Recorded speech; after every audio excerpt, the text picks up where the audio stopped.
Welcome to the study. This is Professor Hemlock here. Today I am wanting to bring everyone the full Mythic plus Arcane Mage guide.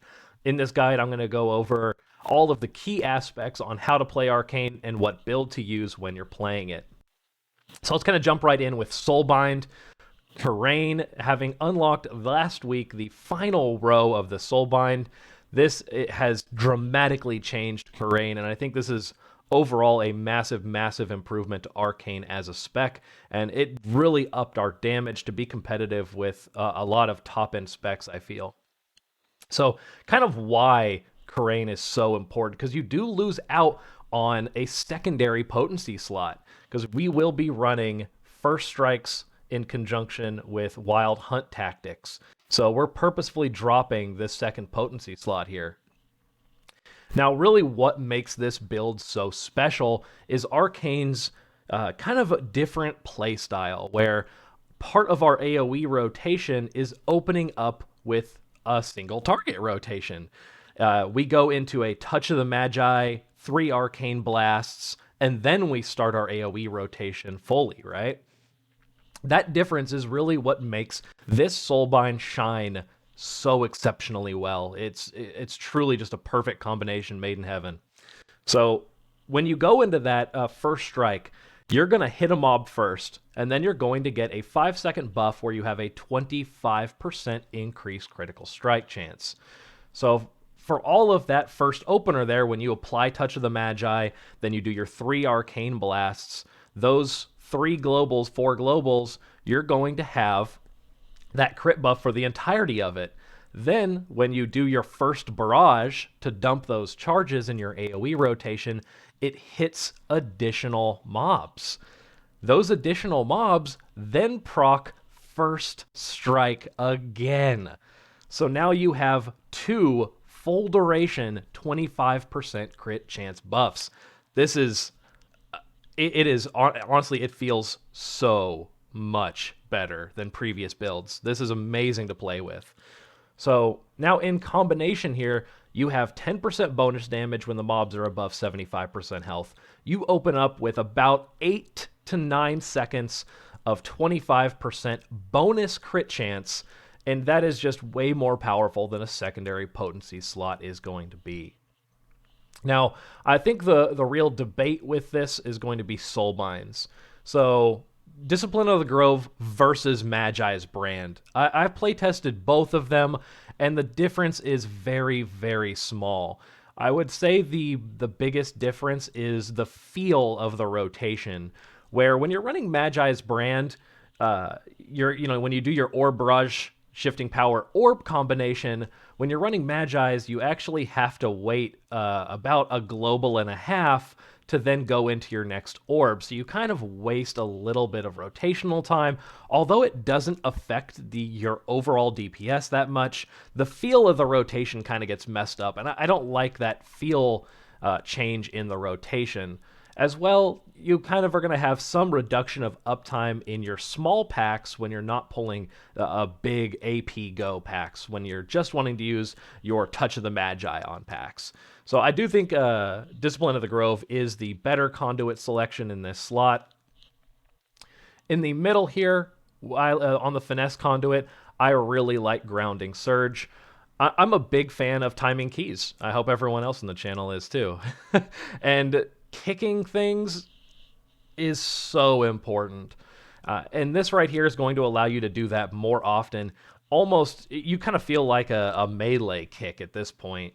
Although it's not exactly like a melee kick, it does feel really good because you're ranged, you can kick more often, and once you master the ability at multi-targeting, you're then going to be able to have higher uptime on your kick. Most often in dungeon runs, I am topping the kick meters by a large percentage, 25% or more, above my other players.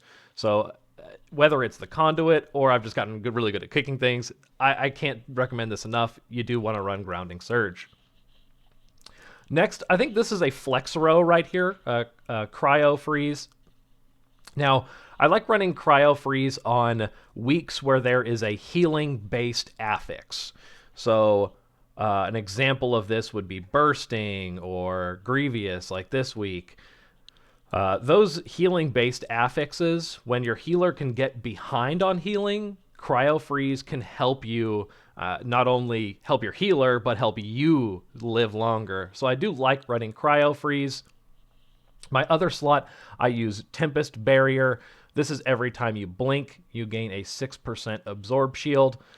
On weeks where I do not run Cryo Freeze, I will run the Diverted Energy Conduit. This one right here is essentially going to give you your barriers a heal. So very nice conduit. It's a little bit better on weeks where you may be taking small amounts of static damage, but it's a little bit less effective than Cryo Freeze on weeks where you need the bigger amount of healing. Okay.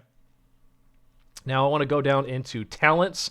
I want to leave the Crane tree open here to kind of go into conjunction, because what makes this build so amazing is the marriage of these two specific combinations here.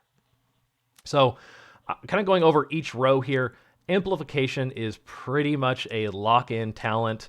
There's no situation where you're going to change Amplification. Shimmer versus Slipstream is definitely, this is a playstyle thing, and it depends on the movement of a fight. So I prefer Shimmer because it does have a higher skill ceiling than Slipstream. Slipstream is a little bit less punishing if you're a little bit more new to Arcane.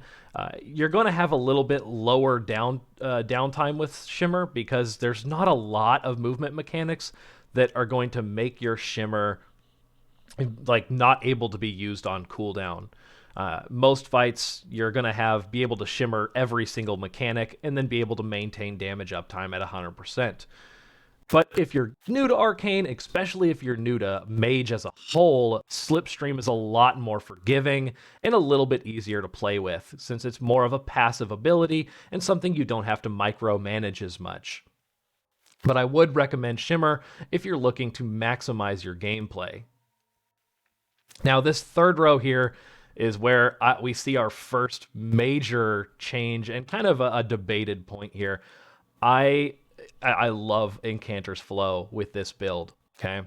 So Rune of Power on a 45-second cooldown, it comboed with how we're running kind of a low haste build. We're going to get into this a little bit later in the guide. But Incanter's Flow right now has this amazing feel where you have 100% uptime on some damage buff, okay? So we are going to try and combo that. I'm going to skip a little bit ahead in the talents to Enlightened. So at every pull, at the beginning of every pull, whether you have no cooldowns or every cooldown, you're going to have the Enlightened buff, you're going to have the Incanter's Flow buff, you're going to have the Wild Hunt Tactics buff, and you're going to have the First Strike buff. When you combine all of these effects into one, it exponentially increases your ability to output an insane amount of damage. And oh, does it feel good. I cannot get Rune of Power to match my Incanter's Flow damage over the course of an entirety of a dungeon run. Not only does Incanter's Flow offer you a lot of forgiving space, so say there's movement mechanics, say there's there's like an AoE dropping down on you and you need to get out of that. Well, if you leave your rune, bye-bye damage. Incanter's Flow, you don't have to worry about that as much. So not only is it more forgiving for people that are newer to Arcane, but it's actually just more damage. It's more damage. Especially if you're running a low haste build, which we'll get into that later on in the guide here with our secondary stats. But I do believe Incanter's Flow is your new lock-in for this row. You could, if you're running a lot higher haste build, still run Rune of Power, but I really, really like and prefer Incanter's Flow for Mythic Plus content right now. In the 35 row, we will be running Resonance still. This is a generic lock-in. You know, as we saw this week, I did post a video on a viewer who was running Arcane Echo with a different legendary effect. If you are running the meta spec for Arcane, you will want to run Resonance. Resonance is simply superior damage output, especially when you combine it with our lovely Arcane Execute legendary, Bombardment, and that will definitely continue to be the meta. This row is definitely, you've got two options here, Chrono Shift or Ring of Frost. Depending on the week and your group composition, Ring of Frost is a great alternative to Chrono Shift if you need a little bit more crowd control or slow effects being applied to mobs. So once the incapacitating effect expires on Ring of Frost, they do have a 4-second slow. This is great for weeks like Necrotic, where your tank is going to have to do a lot of kiting. It's very effective as it can slow entire packs of mobs, where Chrono Shift is only going to slow as many targets hit by your Arcane Barrage, which, of course, in most situations will be most, which is why I do think Chrono Shift is generically going to be the go-to talent, but Ring of Frost is an option that you can consider picking. The second to last row here, Arcane Orb, 100% lock-in. This is just a key part of our damage rotation and is a must pick. And this final row, we kind of already dipped into our toes into this a little bit, but now I want to break down further on why Enlightened versus Overpowered. So Overpowered has the benefit of massively improving our Arcane Power Go windows. But outside of that, there's no benefit to running Overpowered. It's simply an increase of damage into our Arcane Power window. But Enlightened is going to give us an overall damage improvement when we're over 70% mana. That's the key there, when you're over 70% mana. So essentially, every pull, you need to go into the pull with full mana. Now, your AoE rotation, I'm sure if you've been playing Arcane Mage for a little bit, you'll notice your AoE rotation doesn't really drain your mana anymore. Since they fixed the Arcane Barrage ability, where it now restores the proper amount of mana, that mana restoration now essentially makes it so your AoE rotation will have you at full mana the whole time. That means you're able to maintain a static 8% damage increase for the entirety of AoE packs. And that means essentially the entirety of 75+% of the dungeon run, you're going to be able to maintain that static damage improvement. And especially when you combine this with Incanter's Flow, you combine this with First Strike, and you combine this with Wild Hunt tactics, the synergy is amazing. It feels so good. Every pull that's an AoE pull, you just have such high damage modifiers that you are going to be outputting a massive amount of increased damage. In addition to that, it makes it so we can more readily use our mana gem here on, essentially we're going to change our playstyle a little bit. We want to use our mana gem when we start dipping below that 70% line.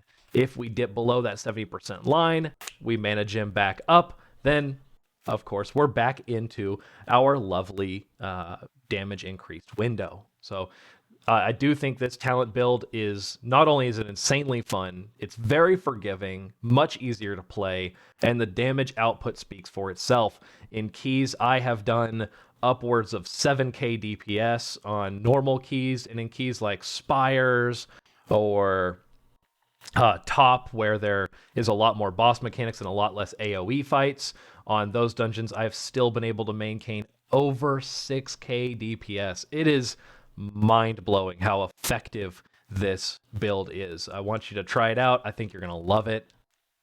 So I do want to move now into the next portion, which is going to be gear and generically secondary stats. So what's effective in this build? What makes it so good? Right now, I'd like to run as low of haste as possible. Of course, I do still have some haste on, but I am trying to get rid of my haste and replace it with better secondary stats. Those better secondary stats are going to be crit and then verse or mastery. Okay. In Mythic Plus, I do prefer verse over mastery. Verse adds a higher damage modifier than mastery will add in Mythic Plus content. So running versatility is going to be an overall damage improvement. over mastery for Mythic Plus. And then I really want to stack crit. So a best piece of gear, first off, is always going to be the highest item level. Highest item level currently is unbeatable right now. You do want to run the highest item level possible. However, after item level or on pieces such as your rings, trinkets, and neck where they do not have any primary stat, you are going to want as much crit and verse as you can possibly get. Of course, if you happen to have a piece like, say, my ring here, which is offering a ton of crit, but it has mastery, mastery is an okay effect to have. Same thing with my primary weapon here. I'm running verse mastery on it because it's the highest item level. And I don't have a crit verse weapon, right? Eventually down the road, we'll want to optimize that, but right now, we're just trying to stack that crit and verse as much as we can. It really helps the feel of that rotation. And since we have 25% critical strike chance bonus, critical strike secondary stat also increases the effectiveness of those critical hits, meaning it increases the modifier upon which critical strikes deal damage. So you'll want to maximize crit to the ceiling as much as you can, because you're going to have that crit modifier also help your damage output in addition to versatility. Of course, going back to our legendary note, of course, we want to run Arcanic Coal, which is going to be the Bombardment legendary on either the back or the feet. Both of them are fine. I have mine statted for Verse Mastery, as it's a little bit more well-rounded for raiding content instead of just focusing on Mythic Plus. If you're a player that is just focused on Mythic Plus exclusively, you'll want to change that to Verse Crit. Okay. Now, let's go over playstyle to kind of round this out here. So, when you're going into your rotation on mobs, it's very important that you're trying to maximize that damage from your Touch of the Magi. Very important that you're maximizing your first strike from our Arcane ability here. And then very important that you're maximizing your mana and damage output from Enlightened. So every single time you start a pull, you want to be at full mana. So right here, your Conjured Mana Buns. Basically, once the pull ends, if you're not at 100% mana, you start sucking those things down. You just nom nom nom nom nom nom nom nom nom. You gotta go into pulls with full mana. It's going to substantially increase your damage output, and you need to be at 100% mana. So, in addition to starting a pull at full mana, you're going to try and cycle your Touch of the Magi and, of course, Arcane Power every single time, just like we've gone over in previous videos when going over our AoE rotation and our single target rotations. With Touch of the Magi, you're going to start with Touch of the Magi, you're going to Presence of Mind, Blast, Blast, Blast, then Barrage Dump. As I stated earlier in the video, that is going to not only give you that 10-second or between 8 and 10-second first strike buff where you're getting 25% bonus critical strike damage, but it's going to maximize your Touch of the Magi damage. And if the pack is larger than 5 mobs, then you're going to have even more uptime on first strike, because once you proc Touch of the Magi, ta-da, you just got your refreshed buff again for a third time. So it can go even longer than that depending on the size of the pull. So that is going to be our play style, right? We are using Touch of the Magi, Blast, Blast, Blast, then Barrage, and then go into just a traditional AoE rotation that I've mentioned in the previous video. Single target is going to feel very similar. Of course, if you're going into Prideful on a boss, you're going to be able to have higher uptime on your Enlightened buff. The big change is making sure you mana gem when you drop below 70% mana. Don't hold mana gem until you get out of mana. Use mana gem aggressively. Use it when you're just dipping out of the 70% range, and that way you'll be able to maintain higher uptimes of that Enlightened buff. And that Enlightened buff, again, will make it so you're dealing a static 8% damage increase throughout the time when you're over 70% mana. And that is going to wrap it up here for the Mythic Plus Arcane Guide. I want to thank everyone for watching. please subscribe to the channel. Please, please, please, if you haven't. It is going to really help me out in the long term trying to create these videos and keep my own time up for Arcane Mage. Like the video as well. And please comment, ask questions. I welcome any comments or questions regarding this build or playstyle. Maybe I missed something. And thank you again for watching. I hope everyone out there tops the meters on some keys, and we'll see you next time in the study.